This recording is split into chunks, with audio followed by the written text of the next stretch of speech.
All right, Malik, let's start off with the big play in the Peach Bowl. When they make that play call, and you hear like, okay, this gadget play's coming, Scat's going to be throwing me the ball. What are the thoughts going through your head as you guys are running out there?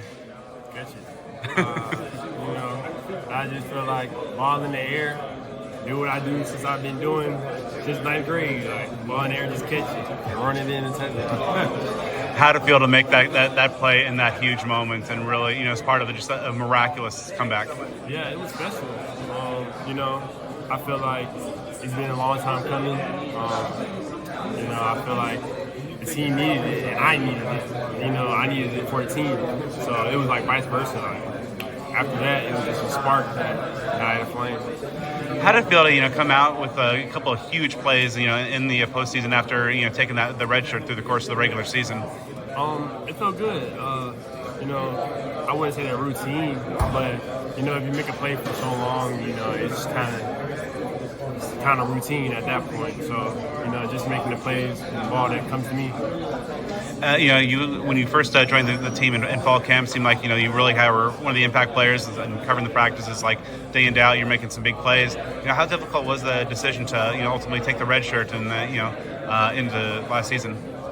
It wasn't difficult at all. I had stuff going on my end, so I kind of had to. I kind of needed it just for me and my progression throughout my journey, and it was one of the things that I was blessed to still have going throughout my years. So it was an option for me, and I had to take it. What were some of the things that you think when take during that redshirt year and kind of putting in that work, kind of behind the scenes, that you really made the biggest strides that's prepared you well for 25? I think it was mostly like the mental. I know a lot of people think they see us lift weights, run fast, and that's probably a good 35-40% of the game. 60% is being clear-minded, mentally knowing what you have to do, seeing the defense, making calls, reads, and I think that's the biggest thing that I feel like I worked on last year. And this wide receiver room heading into this spring.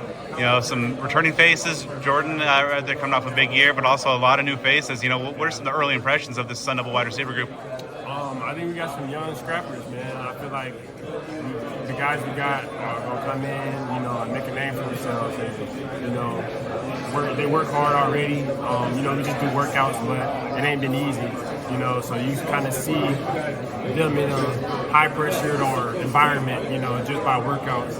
And Coach Joe doesn't make it easy, so we can see it early. What's it like working with a Super Bowl MVP on a day-in, day-out basis? Man, it's great. You can't ask for anything better than that. He's going to tell you the real, he's going to tell you what to do, and it's just up to you to do it. For real. How's the chemistry with Sam coming along? Good. It's been good. Great. Oh my God.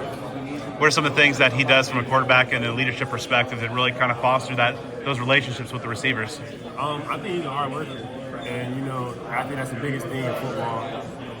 You can say a lot, but if you do it, and we see you do it, and you can see you work hard, like it ignites like a flame in us. Like, all right, my quarterback is outrunning these guys. Like, I should get outrun everybody.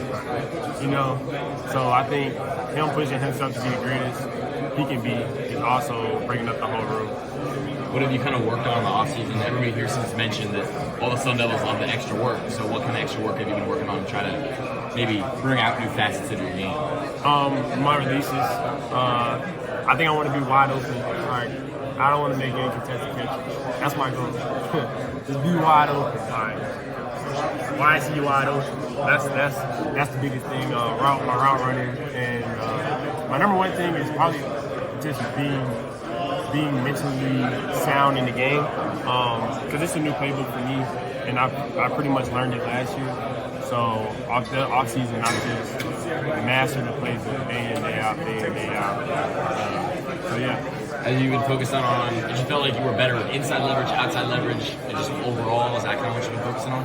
Yeah. So I've been doing a little bit of both, a little bit of off catch technique.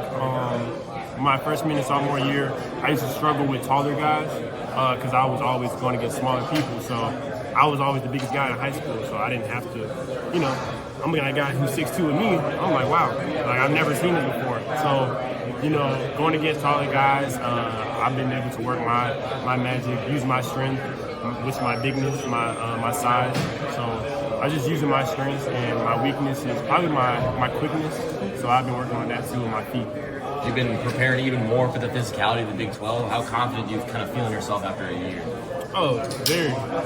You know, at the end of the day, I'm a competitor. So, and it's football. I've been doing this since I was fourth grade.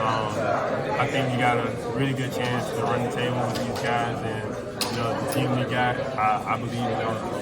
What are kind of the biggest impacts of Coach Dillingham's culture that you've noticed? I mean, you know, you're kind of entering your second year here, but his culture still seems to impact guys every single year. Guys grow. Kind of what have you noticed from him, especially with all the newcomers? I think Coach Dillingham's biggest thing is like he taps into a different side except for football. He really invests into his players, who they are, and what he stands for, and he tries to instill that in us every day. You know, and not just being a good person, you know, working on the little things that we need to work on, like I said, like footwork. You know, if each one of us can have like that one little thing that we work on, that one little thing that we need to master, imagine the progression the whole team makes, you know? So I feel like he invests that mindset into us. It's graduated, so a lot of new guys kind of coming in looking for that new wide receiver spot. How have you been helping them along in the process? Just being the ear and then like being the shoulder. The guys, they ask me, you know, what they need to work on, or you know, some people ask me to help them go through the playbook. Like I said, I worked on that last year, so you know, anything they need, because I know how it feels to be a new guy. I know how it feels to go in the room and you're competing with a guy and you don't want to ask him because I want your spot. You know what I'm saying? So I know how it feels, and you know, I've been blessed to be in rooms, wide receiver rooms, where guys were helping me, no problem.